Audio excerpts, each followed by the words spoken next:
وبدنا نشارك يا دكتور. نحن وحدنا القرار وإذا تحدثت يا قسام ومن الله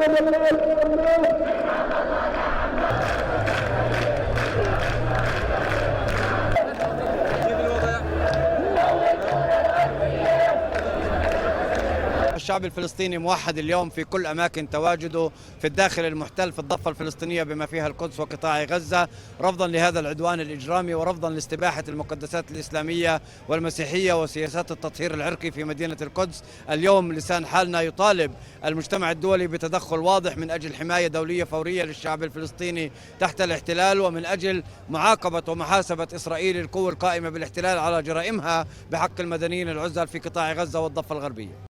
أطفال غزة، نساء غزة، شيوخ غزة، شباب غزة، مدنيين غزة بحاجة إلنا، بحاجة لدعمنا. إحنا كلنا شعب واحد، نتضامن معهم، نوقف معهم، هذا أقل شيء ممكن نعمل لهم إياه. نرفض ونشجب التدمير والقصف والقتل العمد اللي بيقصده الاحتلال الصهيوني، احتلال همجي، احتلال غاشم.